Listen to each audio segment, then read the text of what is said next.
Christopher Ashworth stood before the full-length mirror in the opulent bridal suite of the Grandview estate, adjusting his platinum cufflinks for the third time in 5 minutes. At 32, he was the heir to a shipping fortune worth $800 million, and today he was marrying Victoria Pemberton, daughter of the Pemberton banking dynasty. Their union would create one of the most powerful financial alliances on the East Coast, a merger of old money that had been orchestrated by their families since childhood. The estate's grounds buzzed with the controlled chaos of a wedding that had cost $2.3 million to orchestrate. 300 guests from America's most elite circles had gathered for what society magazines were already calling, quote, the wedding of the decade. Crystal chandeliers from Austria, flowers flown in from Holland, and a string quartet that had performed for European royalty created an atmosphere of unparalleled luxury. Christopher's best man, Marcus Beaumont, lounged in one of the suite's silk-upholstered chairs, sipping champagne from a crystal flute that cost more than most people's monthly salary. Marcus had been Christopher's closest friend since their days at Harvard, a charming and wealthy playboy whose family owned a chain of luxury hotels. His easy smile and silver tongue had made him popular with everyone, especially women. Nervous? Marcus asked with his characteristic grin, watching Christopher fidget with his bow tie. Just want everything to be perfect, Christopher replied, though something had been nagging at him for weeks. Victoria had seemed distant lately, distracted during their wedding planning sessions, often taking phone calls in private and returning with a flush in her cheeks that she attributed to wedding stress. A soft knock interrupted his thoughts. "Excuse me, señores," came a quiet voice from the doorway. "I need to clean the glasses before the ceremony." Christopher barely glanced at the small woman who entered carrying a tray and cleaning supplies. Rosa Martinez had worked for the Ashworth family for 6 years, one of several staff members who maintained their various properties with invisible efficiency. At 43, she was a single mother from Guatemala, who sent most of her earnings back to support her elderly parents and her daughter's education. Her English was functional but heavily accented, and the wealthy family she served rarely engaged her in conversation beyond work instructions. "Make it quick, Rosa," Christopher said absently, returning his attention to the mirror. "The ceremony starts in 20 minutes. Rosa nodded and began quietly collecting the empty champagne glasses scattered around the suite. She moved with the practiced invisibility of domestic staff, her presence so unremarkable that both men continued their conversation as if she weren't there.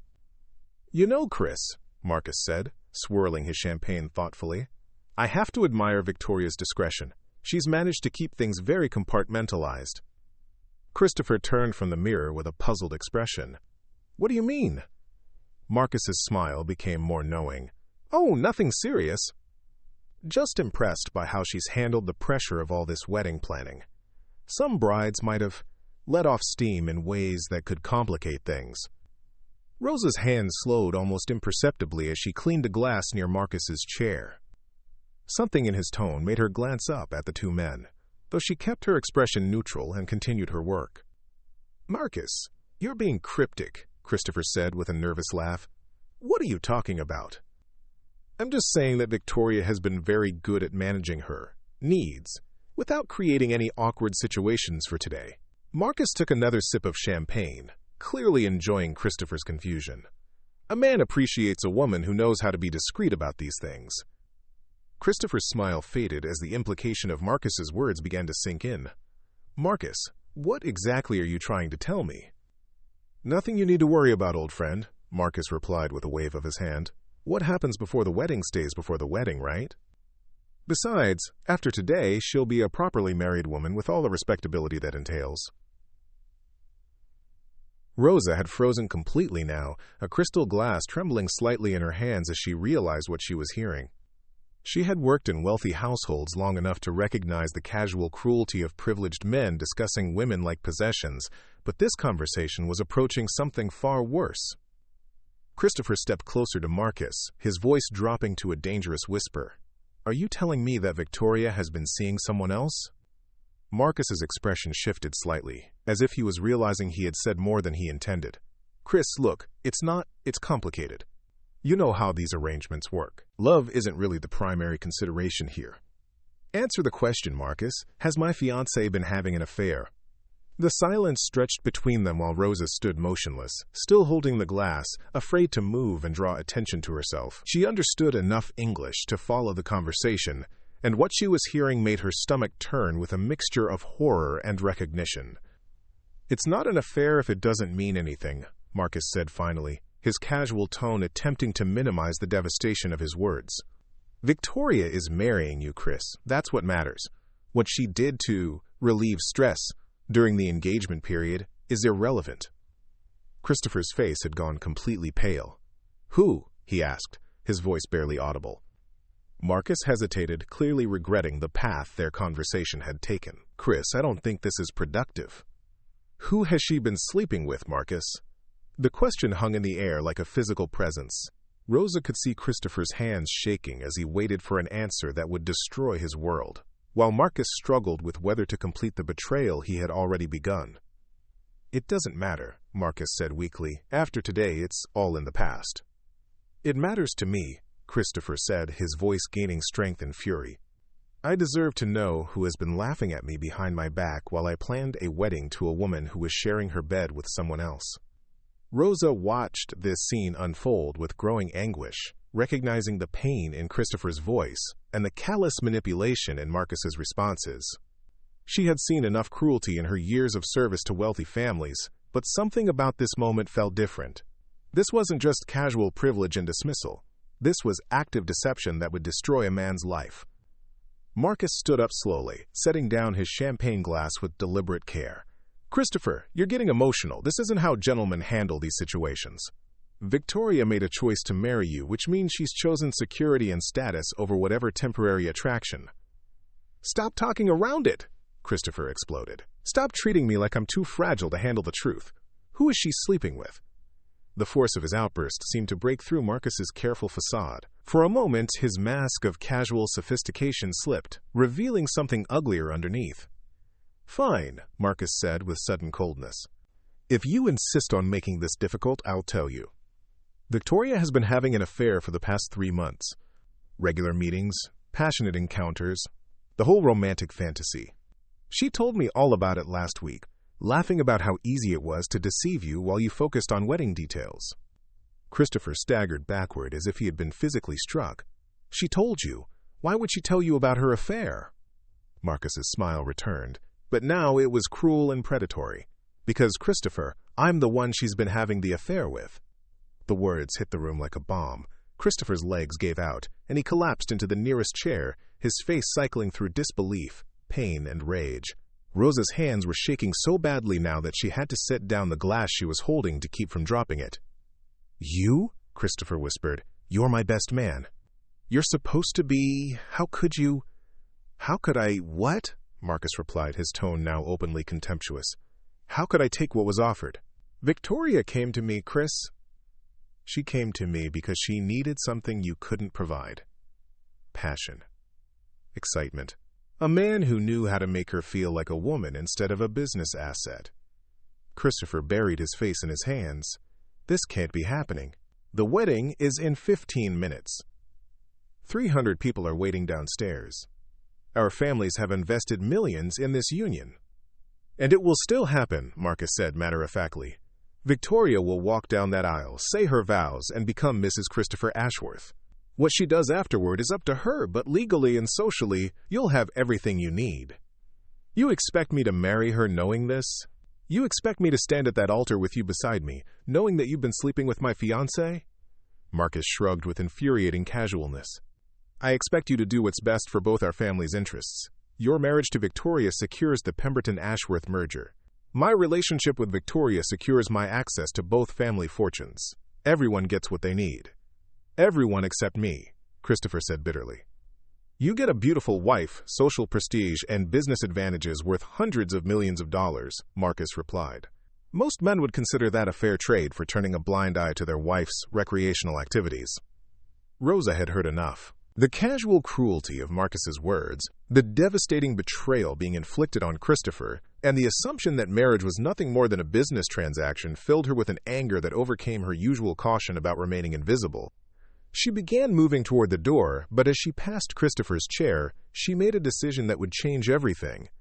Instead of leaving quietly as expected, she stopped and turned to face the man whose world was crumbling around him.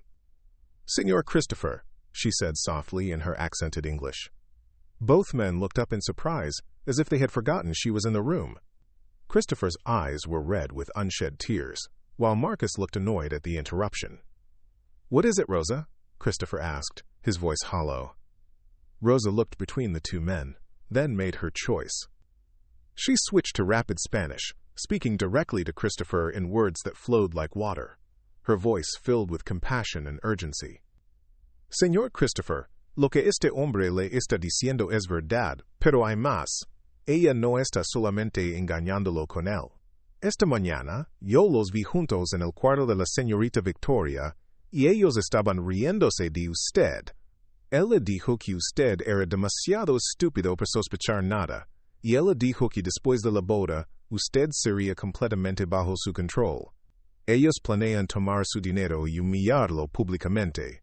Usted merece saber toda la verdad antes de caminar hacia ese altar." Christopher stared at her, his rudimentary Spanish allowing him to catch fragments of her words, but not enough to understand the full message. Marcus, who spoke no Spanish at all, looked between them with growing irritation. "What is she saying?" Marcus demanded. "Rosa, this is a private conversation.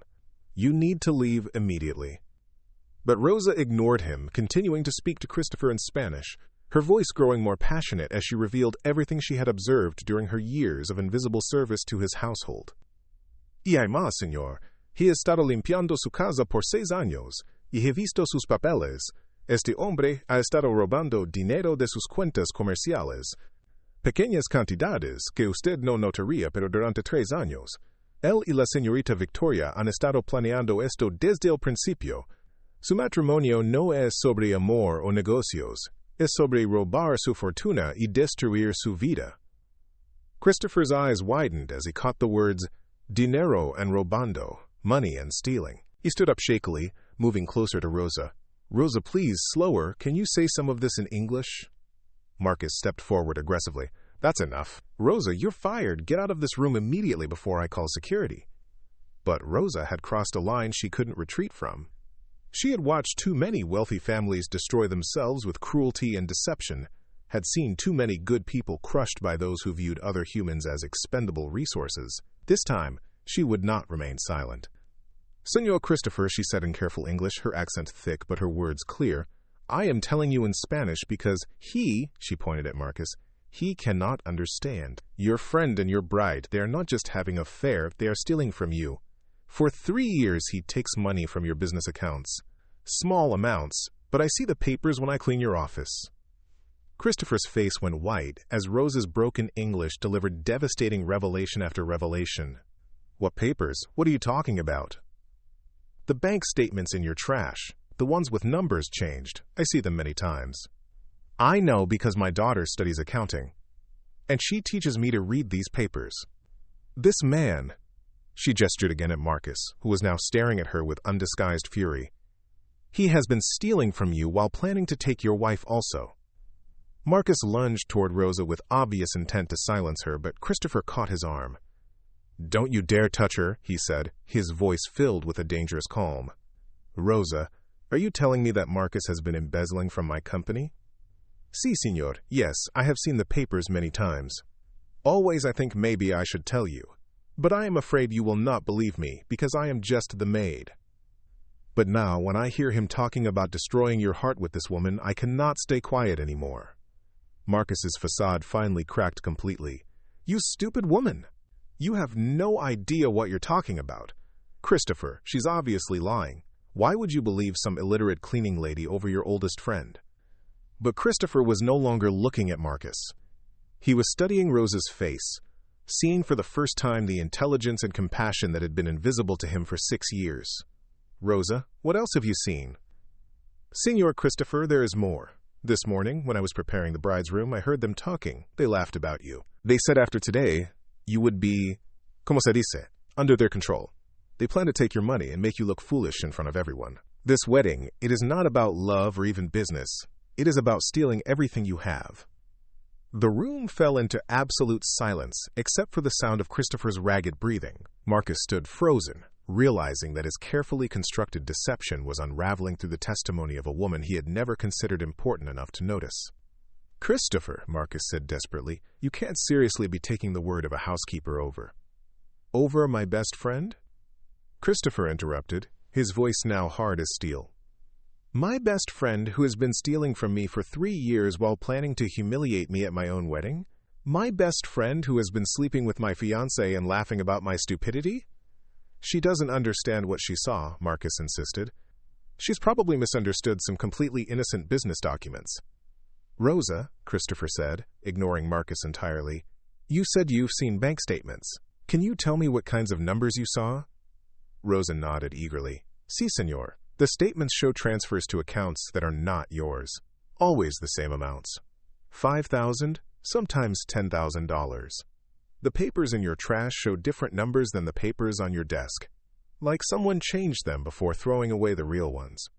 Christopher's expression grew murderous, as Rosa's description perfectly matched the sophisticated embezzlement scheme that only someone with access to his office and financial documents could execute. "And you've seen these papers for 3 years?" "Si, senor. Always I wondered why the numbers were different, but I thought maybe this is normal for rich people's business. But my daughter, she says this is how people steal money, without being caught quickly." Marcus was now backing toward the door, his aristocratic composure completely shattered. "Christopher, even if there were some irregularities in the accounts, this is hardly the time. To discover that my best man is a thief and my bride is a fraud?" Christopher's voice rose to a roar. "When exactly would be the appropriate time for that revelation, Marcus?" "After the honeymoon. When you and Victoria had completed your theft of my entire fortune?" Through the windows, they could hear the sound of the string quartet beginning the processional music. In 15 minutes, Christopher was supposed to be standing at the altar, waiting for Victoria to walk down the aisle in her $1 million dress, surrounded by 300 witnesses who had no idea they were about to observe the culmination of an elaborate con game. "Rosa," Christopher said, his voice suddenly calm with deadly purpose, "I need you to do something for me. Can you go downstairs and tell my father that I need to speak with him immediately? Tell him it's urgent. And ask him to bring his lawyer and the head of security." "Si, senor, right away." Rosa moved toward the door but paused to look back at Christopher with genuine concern. "Senor Christopher, I am very sorry to tell you these things on your wedding day. I know it brings you pain." Christopher met her eyes directly for the first time in their 6 years of acquaintance. "Rosa, you've done the most courageous thing anyone has ever done for me. You risked your job, your security, everything, to tell me the truth that no one else would tell me. I will never forget that." As Rosa hurried from the room to deliver Christopher's message, Marcus made one last desperate attempt to salvage his scheme. "Christopher, you're making a terrible mistake. Even if some business irregularities need to be addressed, destroying our friendship and your marriage over the confused observations of a maid." "Her name is Rosa Martinez," Christopher interrupted coldly. "She has worked faithfully for my family for 6 years, while you and Victoria plan to rob me blind. She noticed discrepancies in financial documents that you thought you had hidden. She understood what she was seeing well enough to know it was theft. And she had the courage to speak up when she saw me being destroyed by people I trusted. You're really going to take her word over mine? Marcus, her word is the only thing that makes sense of everything I've been feeling for months. Victoria's distance, your subtle comments, the financial irregularities I've been noticing but dismissing. Rosa hasn't been scheming against me. She's been trying to protect me from people who have." The sound of approaching footsteps in the hallway announced the arrival of Christopher's father, accompanied by the family lawyer and 2 security guards. As they entered the suite, Christopher began laying out the devastating story that Rosa's courage had revealed, while Marcus realized that his elaborate deception had been undone by the one person in the household that he had never bothered to consider a threat. 3 hours later, the Grandview estate was in chaos. The wedding guests had been informed that the ceremony was canceled due to unforeseen circumstances, while police investigators interviewed witnesses and examined financial records. Victoria had been arrested attempting to flee with 2 suitcases full of jewelry and cash, while Marcus was being questioned about embezzlement charges that could send him to prison for decades. Christopher stood in his father's study, still wearing his wedding suit, but having removed the boutonniere that had been intended to mark the happiest day of his life. Rosa sat in a chair across from him, having changed from her uniform into the simple dress she had worn to work that morning. Rosa, Christopher said, I want you to know that your days of cleaning offices are over, if that's what you choose. My family owes you a debt that we can never fully repay. Rosa smiled shyly. Thank you, Senor Christopher, but I am not sorry about cleaning offices. Honest work is good work. I am only sorry that these people hurt you so much. What they hurt was my pride and my trust, Christopher replied. But what you saved was my future and my family's fortune. If you hadn't spoken up, I would have married Victoria and given Marcus years more to steal from us. By the time we discovered the truth, we might have lost everything. Christopher's father, Robert Ashworth, stepped forward with obvious emotion. Rosa, I've instructed our attorney to establish a college fund for your daughter and to provide you with a position in our company that matches your intelligence and dedication. You've shown more loyalty to this family than people we've trusted for decades. And I want you to know, Christopher added, that what you whispered in Spanish today didn't just save my fortune, it saved my life. I was about to commit to a marriage that would have destroyed me slowly, day by day, year by year. Your courage gave me back my future. Rosa's eyes filled with tears. Senor Christopher, I only did what was right. I could not watch them hurt you and stay silent anymore.